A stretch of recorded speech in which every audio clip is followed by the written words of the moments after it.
everybody, it is chilly. It's 27 degrees. Up in the front it's real nice and warm, but back here it's cold. I just got a text from a friend here in Quincy, or a buddy that has a cousin in Quincy. And yesterday I went and got food and other stuff, but I didn't get gas, so I'm gonna go do that. Alright, she's a chilly one. We had ice on the deck. So we're here, we got our gas can. We're gonna go get some gas. So then we'll be set. I should have enough gas then to make it to Alton, no problem, because we have a full tank of 10. That should get us 100 miles. We have 120 till Alton, and then we'll have 15 gallons extra, so we should be able to make it pretty good. I replaced those spark plugs, so we've been getting a little, yesterday morning I could tell engine was running a lot better. So hopefully we'll get back up to 10 miles a gallon instead of 7 that we were getting. Beautiful, beautiful morning on the river. This is the Quincy Boat Club. It's a really cool building. And then there's their dock. And, oh, we can't see it. Back behind there is the Mellow. So, we're just gonna hang out here for a sec. Go fill up our gas can, and then we'll be back. All right, everybody. So, we got all our gas cans full. We got our food full. We are stocked, provisioned, and watered. So we should be good. Thank you very much to Jeff, my buddy's cousin, boss, and his wife. It was started with an L. I feel bad I can't remember her name, but thank you very, very much. They said they're gonna subscribe to the channel, so tonight if they see this, I appreciate it. So it's a beautiful day. We're all provisioned. It's 120 miles to Alton. So, head out and see how far we can get. That's the plan for the day. Alright, everybody. So, I was able to eat my breakfast. We had some cinnamon toast crunch. I got all my cold weather gear on. I'm more awake. So, we are ready to push on down river. It was nice kind of just getting a chill here yesterday. Get caught up on sleep. Get some boat projects done. Look up river conditions downriver. And then I was going through everything and I found my wood bungs or plugs. And a big thing with racing sailboats and stuff is you have these for any of your through hulls. And then you either tape it or kind of have it on something so it's right by all the through hulls. So if your through hull ever fails and you need to, you don't have to sit and look for it. You can just stick it in the hole in the boat and then use a little mallet to drive them in. So what I want to do is I have a few sets of these different sizes. What I'm going to do is figure out which size goes to each through hull. We have a through hull there for the main sink, but I don't have it hooked up. And then we have a through hull there for the sink by the head that is hooked up. But I just used 1/2-inch pecs and like perfect 90-degree bends.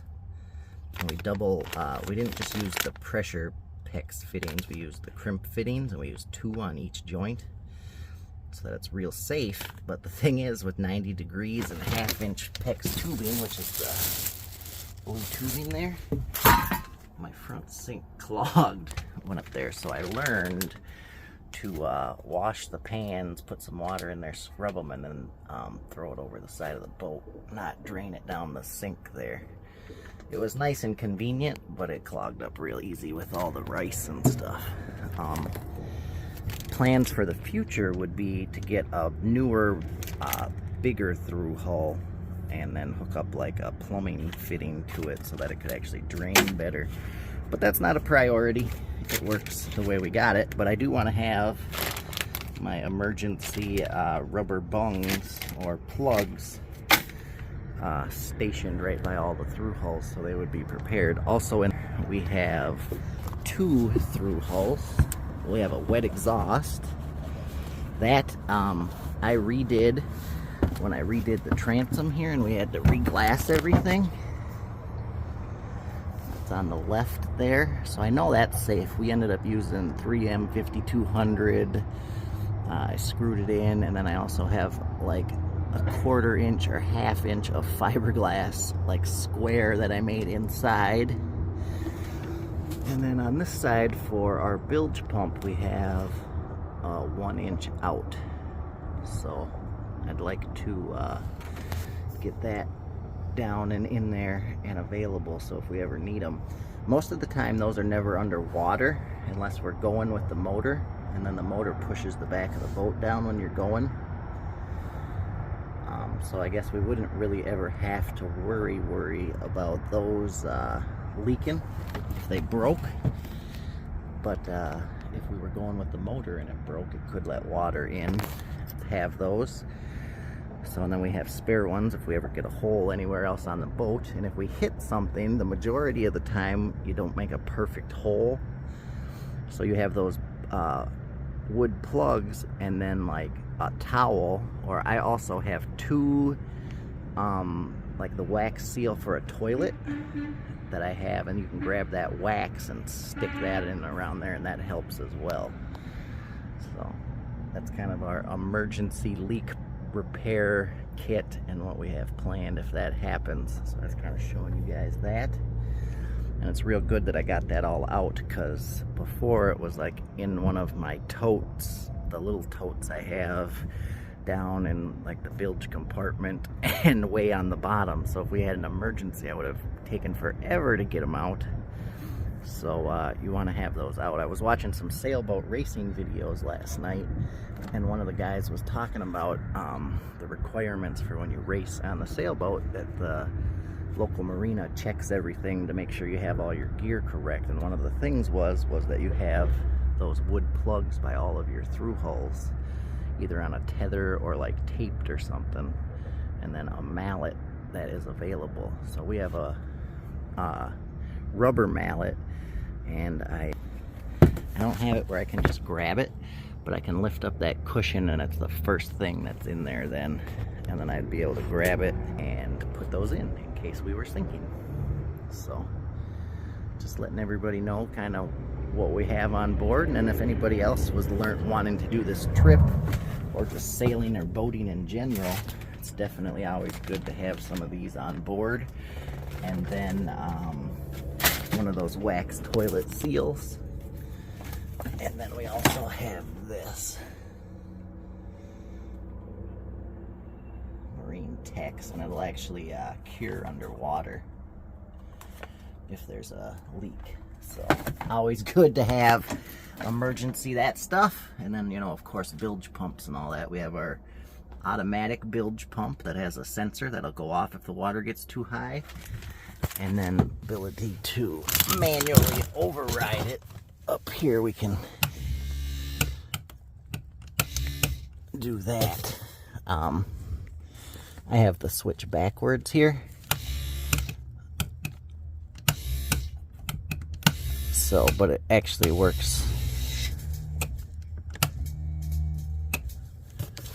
So, just because the buttons say the opposite doesn't mean that it is. So you can either click it up to auto, and that would then have power to it, and then it has that auto float in it, or you can put it on and it'll just run. I had it wired backwards, so when you go to auto it actually runs, and then when you push it down then it's on auto. But the reason I did that is because if there's ever an emergency and I have to reach back here, it's easier to push something up on the top than to fuss with it and hit the bottom in a panic situation. So I had the top part so I can just reach in, grab it, push it, and then it would be on just in case that for anything and it wasn't kicking on auto, you'd have the ability to do it like that and then just manually turn it on and have it running. And then we also have a manual bilge pump where you can stick a handle in there and then you crank on it back and forth, and then that would pull from right there. And there's a hose that goes in here that you pull out and then stick over the side that's like maybe an inch. Same size as that green hose there. And then you can manually pump on that without any power, and you'll be able to get water out of the boat as well. So, time to cast off the lines from our mooring here and head on out. Alright, we head out. Thank you very much, Quincy Marina. Thank you to everybody that volunteered their time. Jeff's cousin boss and his wife. And the Lyft driver, the Walmart driver.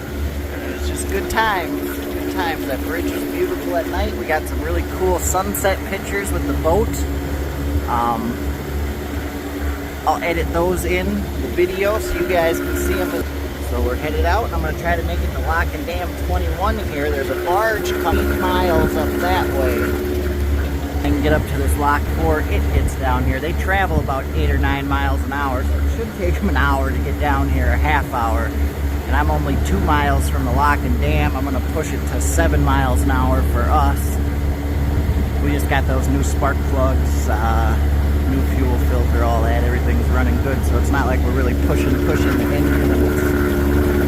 We got a baby it, so we'll get through Lock and Dam 21 here. Alright, so here we have a bunch of barges parked outside of Quincy. Over here is the soybean plant, I believe is what it is. And then they also have to make them exactly 9 feet with the river level right now. So what's happening is some of the barges, I was listening to the radio, and they're coming down river from up north, and they're like 9 feet 1 inch and stuff, and they're just right on the level. And the guys were arguing back and forth on the radio saying, you know, what the hell did these guys send these down for us at 9, feet 1 inch? They knew that it was over, and they were just throwing it down for them to deal with. And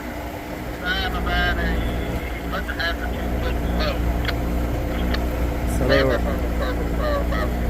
there's the radio going now. It's pretty active around here. They were arguing about, should we just leave it at 9-1 and send it down to the next guys, or is it worth it? Because right now with the extremely low water level, 9-foot draft is what you have to have, otherwise you get a fine, and they don't want to get busted. But they're also kind of upset that the guys up the river passed it down to them, and now they're having to go over here and adjust things. I think one of the guys said one was 9 feet, 1/4 of an inch or something. And they changed it because I guess it's a pretty big fine if you get caught downriver over that 9-foot draft. So it wasn't worth it to lose your job or get the company a fine. So they had to pull it over and change it up. But at least they're doing that, so we know they're not going to get them aground or anything. So here's Lock and Dam, number 21.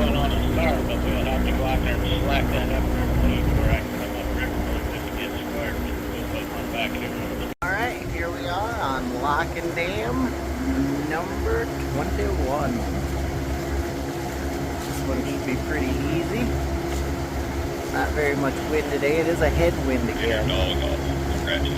One thing that would have been cool, it was real windy those last 2 days, but it was a tailwind. It would have been nice to have been out getting that push. But when you go through these locks with the tailwind and the back being so big, the back pushes away when you're trying to pull. And I sit right in the middle there and hold the 2 lines. And like I explained to you, what'll happen is it'll move. And I don't want to end up having it move. Not have enough weight or power to pull the boat over and then just be hanging there. So today we only have 10-15 mile an hour winds instead of like 30. So it's not too bad at all.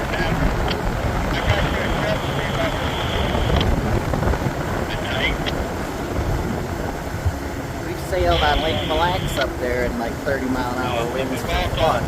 So we can handle the wind, it's just the Lock and Dam part. It's when you get close to stuff anywhere on a boat that it's tricky. You're out in the middle of the lake or the river or the ocean or whatever, then you're just out floating, you don't have to worry as much. But when you get close to stuff, the wind will blow you where you don't want to be, and you don't have as much of a wiggle room.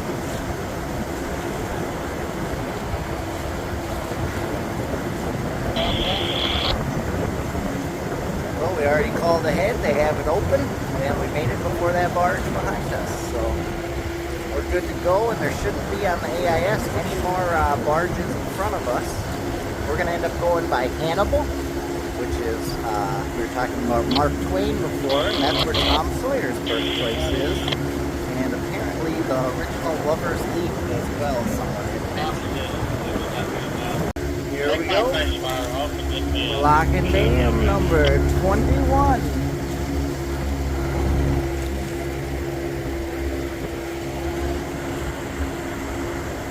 So this is Lock and Dam number 21. With the wind, I kept kind of turning and the solar panel was hitting the wall.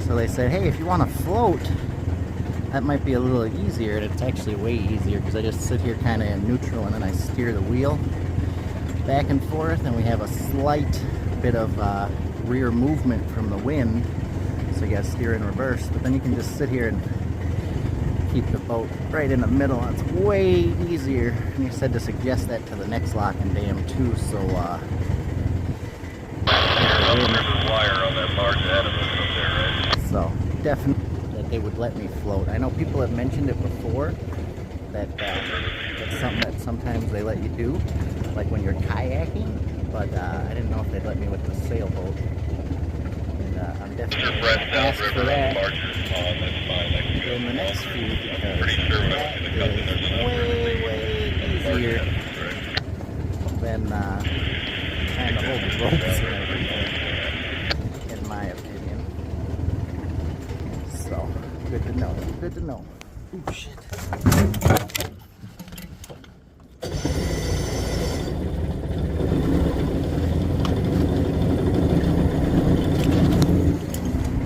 Sorry about that. I had the motor with not enough gas. I think I told you guys before, I kind of rigged it so that if I need to, I can push the throttle all the way down and it won't be enough gas that'll kill the motor instead of idling.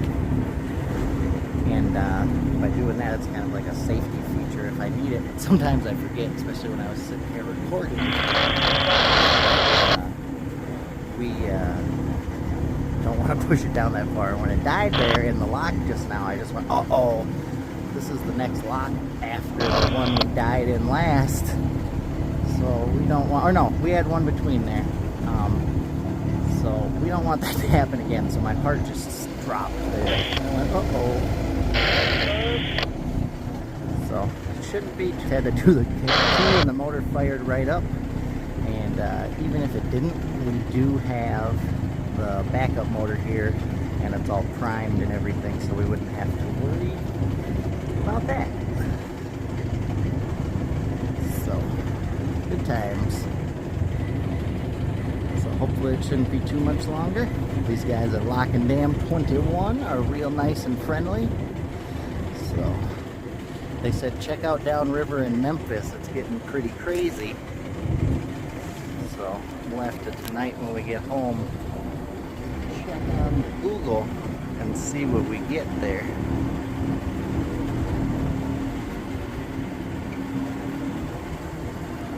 So, shouldn't be too much longer, and then we'll be able to get out of this bad boy.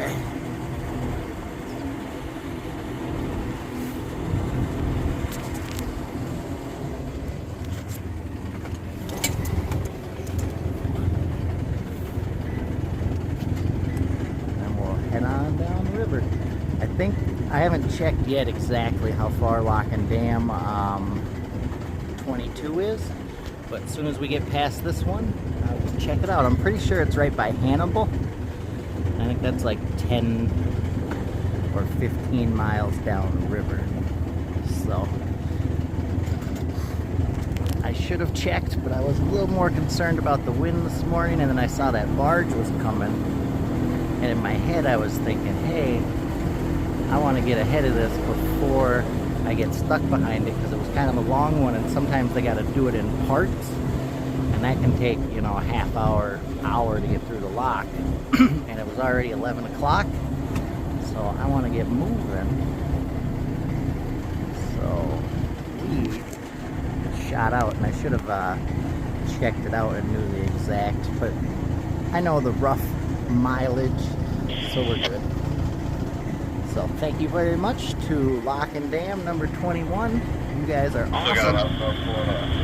And I definitely appreciate the tip of being able to just float when it's windy like this. It makes it way, way, way easier. So I appreciate it. We press on.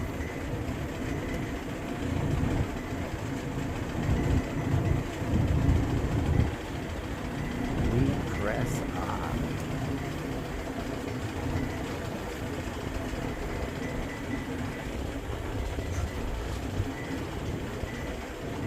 Alright, I threw it in Navonics. It is 23.4 miles exactly from where we are down to Lock and Dam number 22.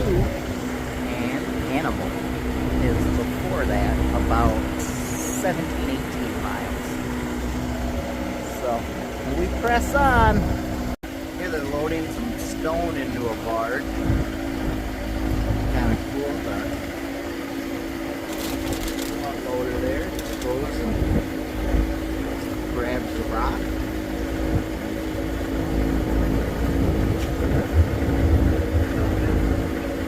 Gets a scoop full. That's some really nice white rock too. I don't know what it is. If it's granite or... And then he comes and drops it right in. We're going to end up getting hit with the dust.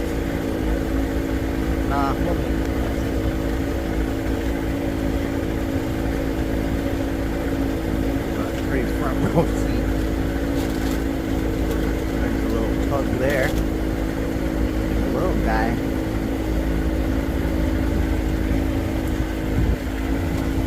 And he just comes on up.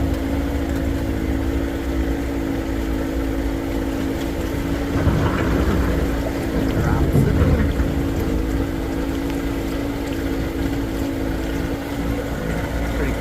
Never seen that. Well, we're about 10 miles from Lock and Dam number 22 and up around this bend up there, Hannibal, Missouri, which is where Tom Sawyer lives. And they have the Mark Twain steamship up here. It's out on the AIS. So once we get up a little closer, I'll get some more footage. Alright, we are coming up on the Hannibal rail bridge. And then a little past that will be Hannibal, Missouri. I thought this was a cool little house up here. And the trees are starting to get greener, but you are seeing some color changes. The farther south we get, they're getting more and more green and less brown. Those are some really cool houses up there.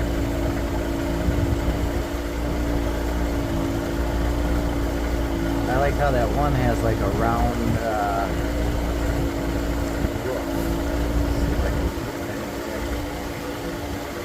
that one right there, it's like round. That's really cool.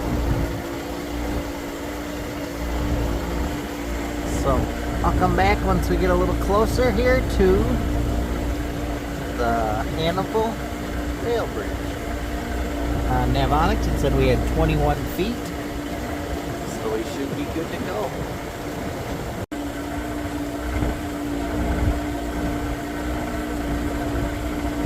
Alright, here we go.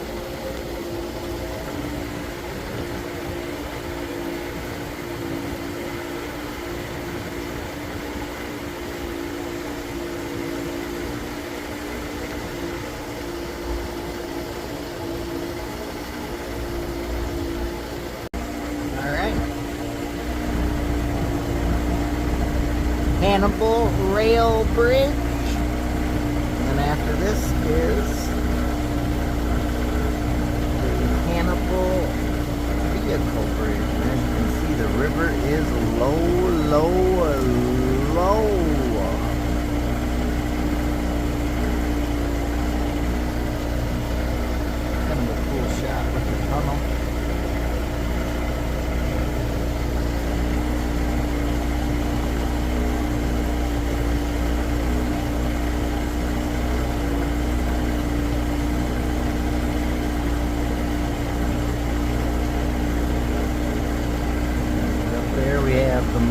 Twain steamship. It's just a little guy. I thought it would be a lot bigger. In my head it was going to be one of them ones like the American Splendor or American Queen, I think it was that big one. Alright, here we have the Hannibal vehicle bridge. A little barge tooting around, so I gotta watch out for that. And then over here is Hannibal. Like I was saying, home of Tom Sawyer. So we'll get over to the side so we're not in this guy's way. I don't know if he's going over to the port here though or not. And then he's heading down the river. The wind now has, because we took a turn, is now behind us. So it should be good till we get down there around the bend. And then down about, I believe, 9 miles from here is the next lock and dam, but I could totally be off. I've got so many different numbers and distances and all the different things in my head that I look at what the distances are and then I start doing these videos, and of course it's all good when you're not recording, and then you start recording and you're like, uh-oh, what was it? I'm not positive. That might be that Lover's Leap thing up there.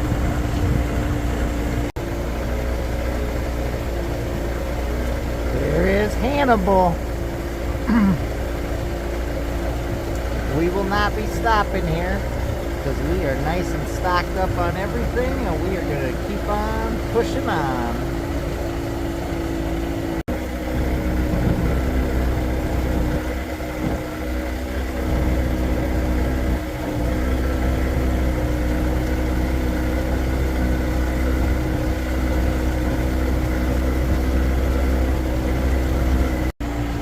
Here we are, coming up to Lock and Dam number 22. Beautiful trees over here.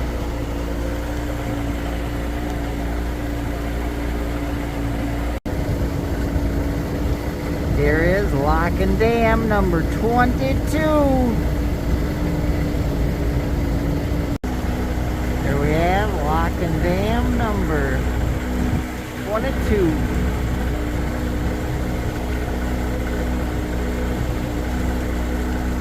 Lock and Dam number 22. Alright, we're going to float this one as well.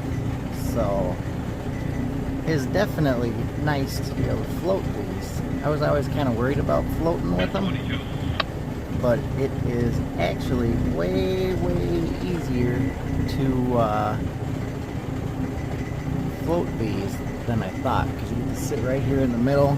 You can keep your engine right in kind of reverse or forward, and keep a little bit of water moving past your rudder so you can steer, and then you just kind of chill here. And then once you are done, you head on out. You got a log or something floating over here. Log. It's nice being able to do that 10 zoom on the camera. So, Lock and Dam number 22. I definitely should have been floating these a lot earlier. It is way easier and way less stressful than trying to sit right there and then hold the two lines.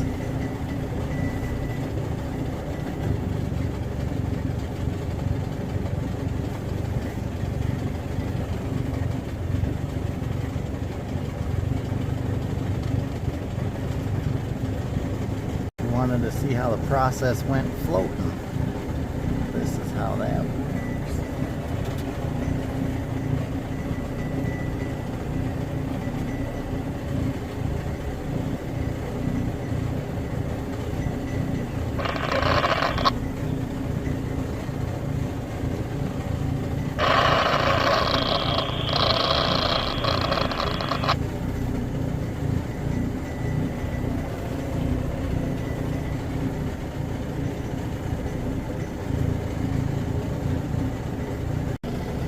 Alright, they're opening up.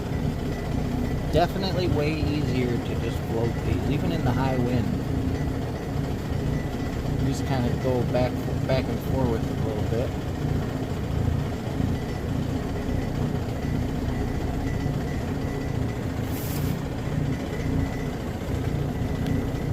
And then it works out real nice.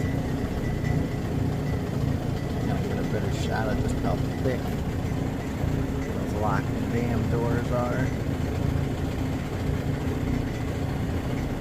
Better shot of what it's back from the helm here. So, and when those doors open, there really isn't a current of water at all. Everything's the same size or same level, so it's not like they open it up and all of a sudden there's this big rush of water or anything. People had mentioned that online, and I don't know why. I haven't really ran into that at all. We will head out.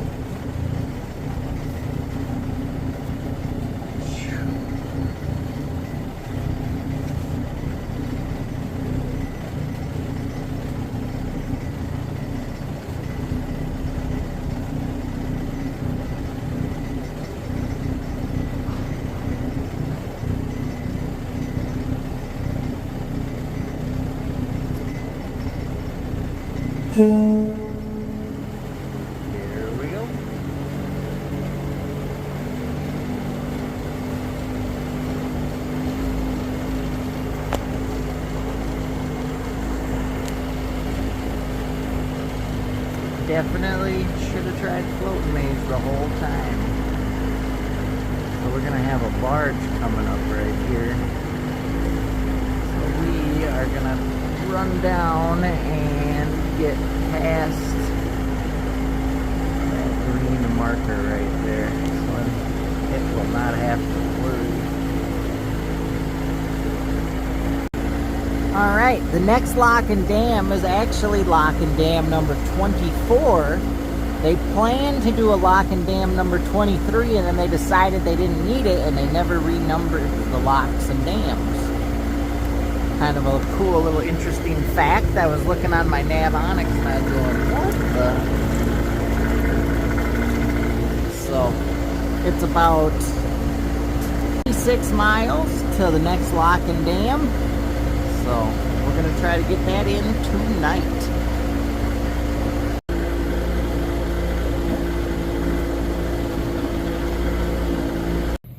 Well, this is kind of cool.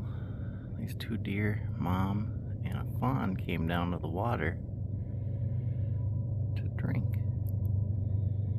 while we're chilling.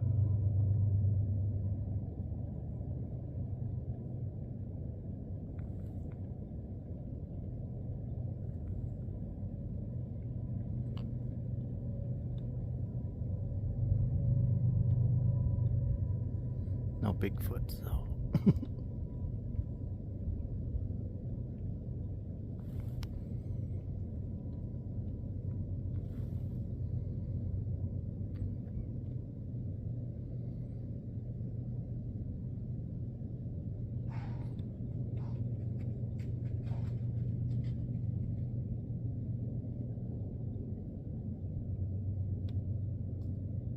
We got a little bit of something to eat. I got all the lights turned on for our nav lights. We got about 20 more miles to lock and dam number 24. Sorry, I got stuff in my beard. Because lock and dam 23 does not exist. Beautiful, beautiful sunset on the river. It's about 6:30. So I'm going to try to push at least another 4 hours and try to make it to this next lock and dam. It'd be like 10:30. That's not too bad. We can do that. Hopefully. We do what we can. And we just keep going. Everybody, that's it for the day. We're about 10 miles from lock and dam number 24. I wanted to make it tonight, but I'm tired. It's about 10 o'clock. Well, like 9 o'clock. I had to pull over to the side for a few barges and stuff, so we just weren't making the time that I wanted. And it's late and I don't want fatigue to get me and I end up falling in the river. So I'm going to call it a night. Make me some old-fashioned Campbell's Chunky beef stew and call her a night. If you guys have any questions about anything we did today, leave them in the comments below. It was a pretty laid-back, short day, but it was a good day. So I'll see you guys tomorrow.